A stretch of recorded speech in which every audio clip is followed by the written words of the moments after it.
Bab 31. Racun Mertua.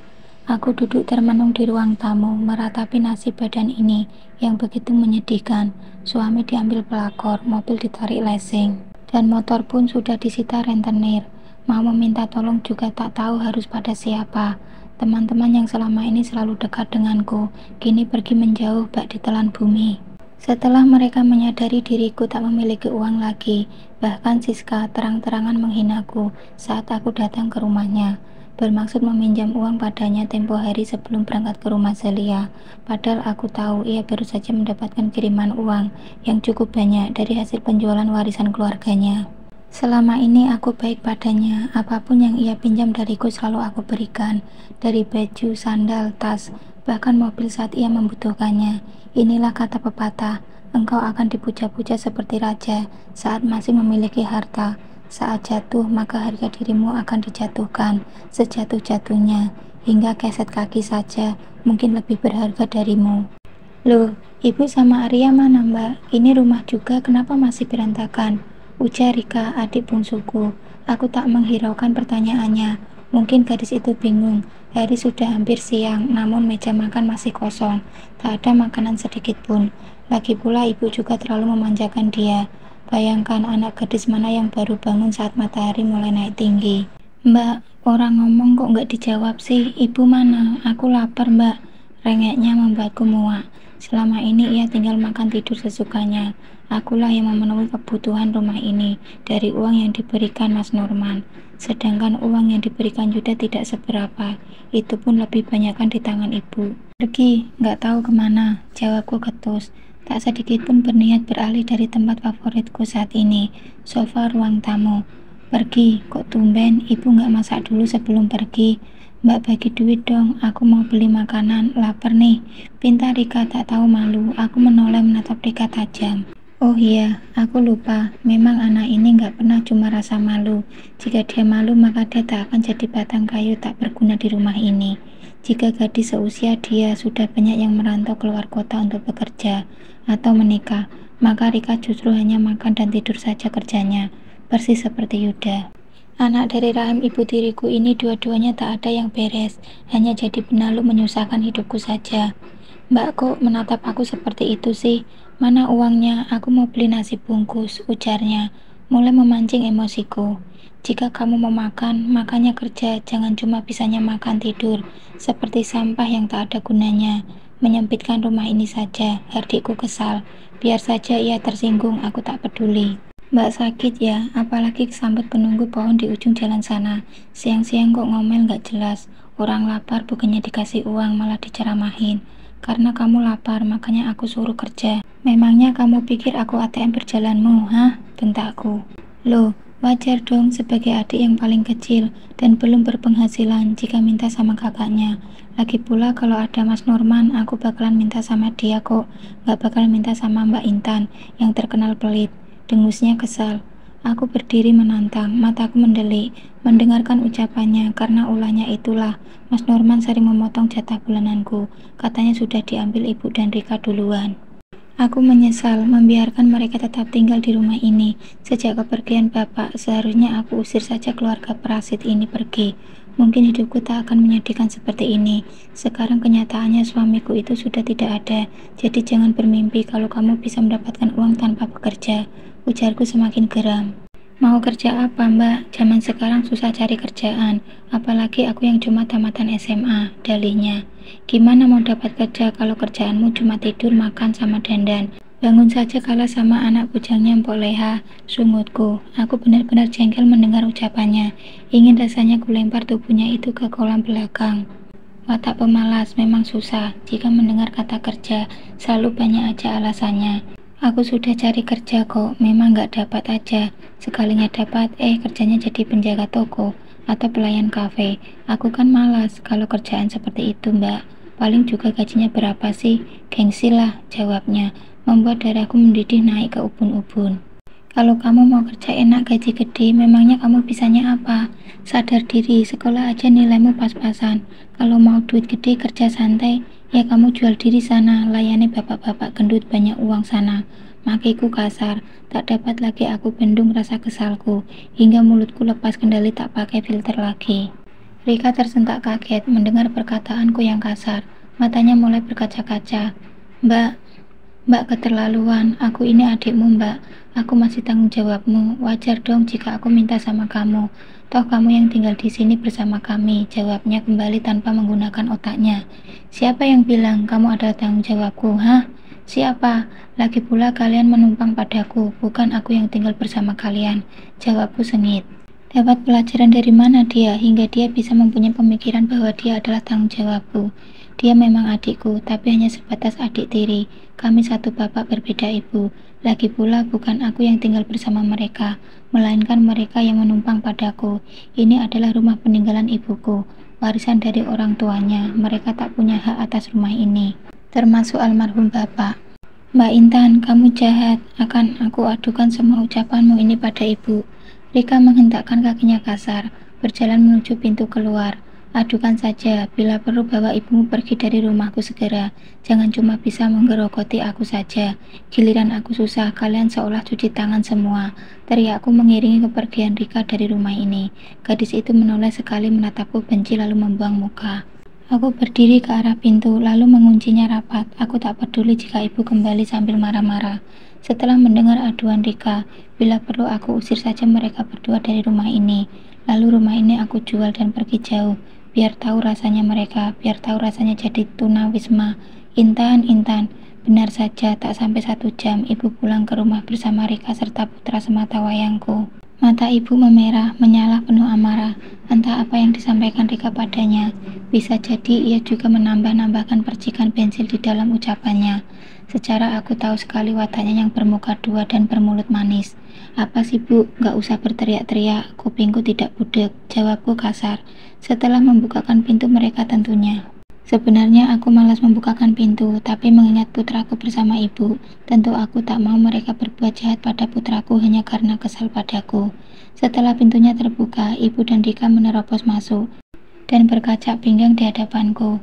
Aku tarik tangan Arya mendekat padaku, lalu menyuruhnya masuk ke kamar segera. Apa maksud perkataanmu pada Rika tadi? Kamu tega berbicara seperti itu pada adikmu, bentak ibu sambil melotot. Namun tak berarti apa-apa bagiku. Dulu aku takut saat melihat ibu marah atau melotot. Jika sudah seperti itu, apapun yang mereka minta akan aku beri, selama uang yang diberikan Mas Nurman lancar.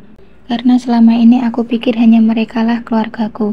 Saat aku susah nanti siapa lagi yang akan menolongku dengan tulus, jika bukan keluargaku sendiri. Tak mungkin orang luar mau membantuku setulus keluarga membantuku. Itu pemikiranku dulu, tapi beda lagi dengan jalan pemikiran yang ada di otak orang lain. Namun kenyataannya, pahit yang aku dapat, keluargaku saat ini sama saja seperti yang lainnya.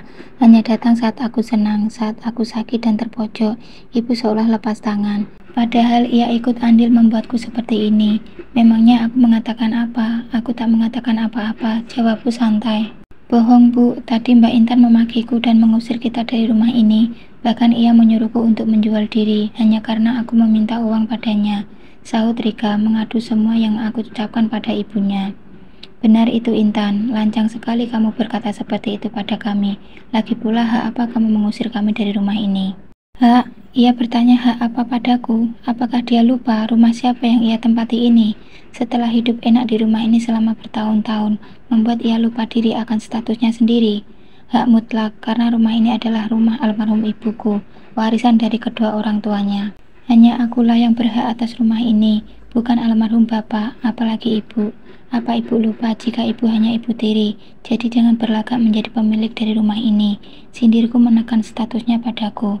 Tapi rumah ini sudah ibumu hibahkan pada bapakmu, suamiku. Itu artinya ibu dan Rika juga berhak atas rumah ini, jawabnya. Aku menyeringai. Kata siapa rumah ini sudah dihibahkan? Sertifikat rumah ini masih atas nama kakekku, dan surat hibah atas nama ibuku. Berhubung ibuku sudah meninggal, maka akulah pewaris satu-satunya. Jadi tak ada sedikit pun hak kalian atas rumah ini. Jelasku. Aku menarik nafas panjang dan membuangnya perlahan, mengontrol sedikit emosi serta nafasku yang menderu agar tensiku tidak naik. Jika kalian masih mau tinggal di rumah ini untuk sementara waktu, silakan. Tapi mulai hari ini, berpikirlah untuk mencari tempat tinggal yang baru, karena aku akan segera menjual rumah ini. Lanjutku membuat ibu dan Rika terkejut. Sorot mata ibu seolah tak terima dengan perkataanku. Kamu nggak bisa jual rumah ini begitu saja dong, Mbak, protesnya. Kenapa tidak bisa? Ini rumahku, warisan ibuku. Potongku cepat. Rika tampak kelabakan. Ia merangkul tangan ibu dengan erat. Wajah angkuhnya tampak memucat. Jika kamu menjual rumah ini, lalu kami akan tinggal di mana, Intan? Tanyanya. Aku tahu ibu mulai bingung, walau raut serta ekspresinya dibuat setenang mungkin. Ibu pikir saja sendiri, itu kan urusan ibu, bukan urusanku. Jawabku santai, mengembalikan perkataannya padaku saat aku terjerat dengan rentenir yang mengambil motorku itu. Dia juga berkata seperti itu, seolah lepas tangan atas ulah anaknya itu. Mengorbankan diriku yang selama ini selalu menuruti keinginannya. Sekarang rasakan. Ibu kurang apa sama kamu, Intan? Kenapa kamu memperlakukan ibu dan Dika seperti ini? Ibu selalu berusaha menjadi ibu yang baik untukmu, tapi kamu justru mengusir kami dari rumah ini, bahkan berniat menjual rumah ini tanpa membaginya pada kami, sungutnya sambil menaruh kedua lengannya di pinggang. Persis seperti bos besar saja, lagi-lagi aku menyaringnya menjatuhkan. Lebih tepatnya, ibu memanfaatkan aku selama ini. Ibu selalu meracuni otakku agar aku berbakti pada ibu, mengabulkan apapun yang ibu pinta dariku. Ibu bilang ibu adalah satu-satunya keluarga yang kupunya. Ibu akan selalu ada di sisiku saat aku senang maupun susah. Ibu akan menjadi benteng untuk melindungiku. Hal yang tidak akan aku dapatkan dari orang lain di luaran sana. Tapi nyatanya apa? Ibu justru lepas tangan. Ibu bersikap seolah-olah tak mau tahu atas masalahku. Padahal ini semua karena ibu, karena anak laki-laki ibu yang tak berguna itu. Tandasku kesal. Tidak, kami tidak akan keluar dari rumah ini, kecuali uang hasil penjualan rumah kamu bagi dua dengan ibu. Jangan harap itu terjadi. Cukup dulu saja aku bodoh, sekarang tidak lagi. Jawabku tegas, sambil berlalu pergi menyusul Arya ke kamar. Tak kupedulikan mulut ibu yang berkomat kamit, mengomel padaku.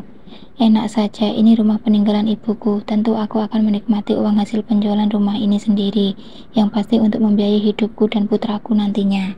Toh aku tak bisa lagi mengharapkan Mas Nurman untuk menafkahi kami, karena saat ini mata hatinya sedang dimabuk janda. Sejak keributan itu, hubunganku dan ibu menjadi renggang. Aku mengerti sekarang, kasih sayangnya padaku selama ini palsu, hanya berkamuflase saja. Sesungguhnya uangkulah yang ia inginkan selama ini. Itu sebabnya sikapnya padaku manis sekali. Saat aku miskin, baru sifat aslinya keluar, sifat seorang ibu tiri. Seperti pagi ini, ibu memasak pisang goreng sebagai menu sarapan pagi untuknya dan Rika. Dengan teganya ia menepis keras tangan putraku hingga memerah, hanya karena ia ingin mengambil sepotong pisang goreng yang mereka makan. Hatiku sakit, sakit sekali. Selama ini, uang nafkah milikkulah yang mereka nikmati hingga mengisi lambung mereka hingga kenyang. Karena emosi, aku langsung mengajak putraku keluar rumah, membawa uang 2 juta pemberian Mang Udin kemarin, serta tak lupa mengunci pintu kamarku terlebih dahulu sebelum pergi. Hal itu memang sudah bisa aku lakukan. Aku memang selalu mengunci pintu kamarku jika pergi keluar. Aku memesan sebuah ojek online lewat aplikasi, membawa putraku pergi membeli makanan di luar. Aku tahu ibu dan Rika tak memiliki uang saat ini. Pisang goreng yang mereka makan pun adalah pisang yang masak di kebun halaman belakang rumah.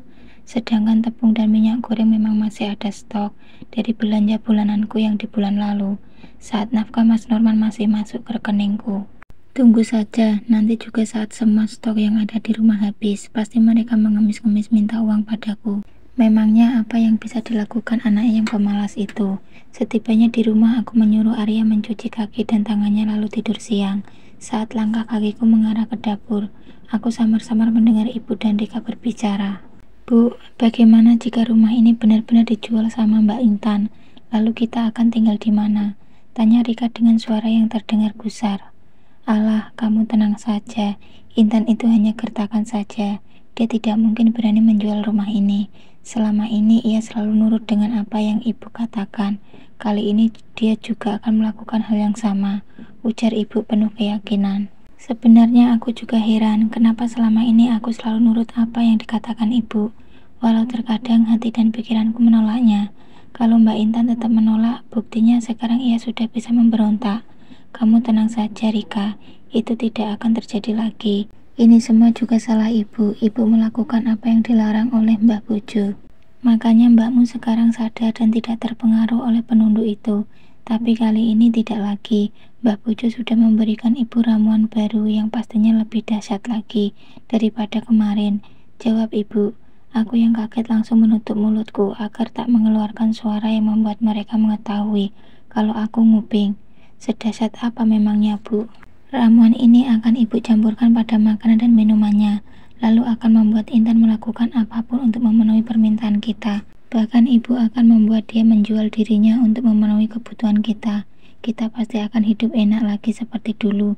Biarkan dia rasakan bagaimana menjual diri pada bapak-bapak gendut tua, seperti yang ia katakan padamu. Jelasnya, Rika tertawa mendengar perkataan ibu, membuatku geram.